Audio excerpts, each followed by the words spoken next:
যে আমরা আজকে মাননীয় প্রধান উপদেষ্টার সাথে সাক্ষাতের জন্য এখানে এসেছিলাম। উনি এবং ওনার সঙ্গে অন্যান্য সম্মানিত উপদেষ্টা মণ্ডলী সেখানে ছিলেন, প্রেস উইংয়ের লোকেরাও ছিলেন। আমরা দেশের বর্তমান বিদ্যমান পরিবেশ পরিস্থিতি নিয়ে কথা বলেছি। আগামীতে দেশ কিভাবে শান্তি শৃঙ্খলার সাথে থেকে একটা কার্যকর নির্বাচনের দিকে আগাতে পারে সেই বিষয়গুলো নিয়ে আলোচনা হয়েছে। এবং দেশ আমাদের সবার, জাতি ধর্ম দলমত নির্বিশেষে সবাই মিলেমিশে জাতীয় ঐক্য কীভাবে আরও সিমেন্টেড করা যায়, প্রশাসনে আরও কীভাবে গতি আনা যায়, এই সমস্ত বিষয় নিয়ে আলোচনা হয়েছে। পাশাপাশি আলোচনা হয়েছে দ্রব্যমূল্যের যে ঊর্ধ্বগতি, যেটাতে মানুষের কষ্ট হচ্ছে, এটাকে লাঘব করার জন্য মানুষের সামর্থ্যের ভিতরে দ্রব্যমূল্যকে নামিয়ে আনার জন্য কী পদক্ষেপ নেওয়া যায় সেই সমস্ত বিষয় নিয়ে আলোচনা হয়েছে। আগামীতে রমজান মাস আসছে, এটাকে সামনে রেখে অসাধু ব্যবসায়ীরা যাতে বাজারে কৃত্রিম সংকট সৃষ্টি করতে না পারেন এই সমস্ত বিষয়ে আমরা পরামর্শ করেছি।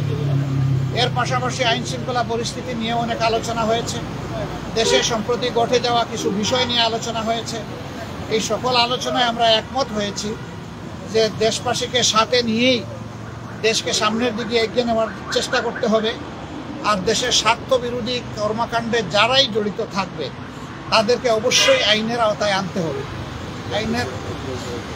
আইনের আওতায় এনে দেশকে শান্তি শৃঙ্খলা ফিরিয়ে দিতে হবে এবং এর জন্য প্রয়োজন হচ্ছে সর্বোচ্চ জাতীয় ঐক্য। দল মত ধর্ম ভিন্নতা থাকবে, এটা খুব স্বাভাবিক, কিন্তু জাতীয় স্বার্থের জায়গাগুলোতে আমরা যেন সবাই একমত থাকতে পারি, ঐক্যবদ্ধ থাকতে পারি।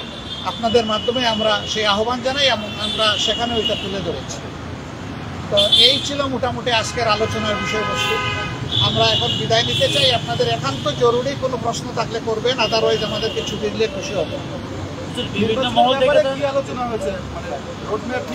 না না, ওইরকম ডেফিনিট কোনো আজকের প্রেক্ষাপটটা ঠিক ওরকম ছিল না, এই জন্য ওই ধরনের ডেফিনিট কোনো আলোচনা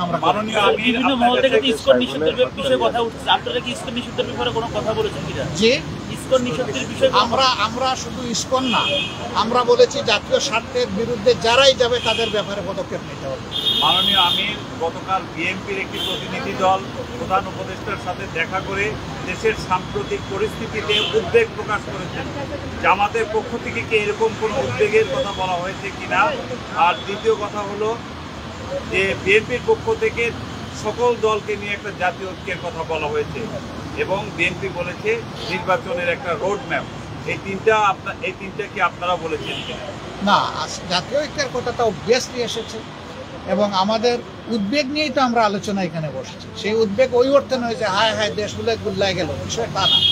বিষয় হচ্ছে আমাদের দেশের শান্তি শৃঙ্খলা কারা ধ্বংস করতে চায় তাদেরকে চিহ্নিত করতে হবে এবং ঐক্যবদ্ধভাবে এটার মোকাবেলা করতে হবে জাতি হিসাবে। যে আর কিছু নির্বাচন নিয়ে আপনাদের আমি বলেছি, অলরেডি বলেছি, ব্যাপারে উত্তর একেবারে একমত, এখানে কোনো দ্বিমত নাই। জাতীয় ঐক্য অবশ্যই থাকতে হবে। নির্বাচন নিয়ে আমাদের বক্তব্যটা কি? আসলে আমাদের বক্তব্য তো আমরা পরিষ্কার করেছি যে মিনিমাম সংস্কার যেগুলো দরকার, যেমন আমাদের 41 দফা দাবি আছে সংস্কারের, কিন্তু এই সরকারের জন্য আমরা 41 দফা দেইনি। আপনাদের মাধ্যমে আমরা মাত্র 10 দফা দিয়েছি, জাতির সামনে উপস্থাপন করেছি এবং তাদেরকে আমরা হ্যান্ড ওভার দিয়েছি। আমরা চাই যে এই সংস্কারগুলো দ্রুত করা দরকার। এই সংস্কারগুলো করে যত দ্রুত সম্ভব নির্বাচন দিয়ে দেওয়া উচিত।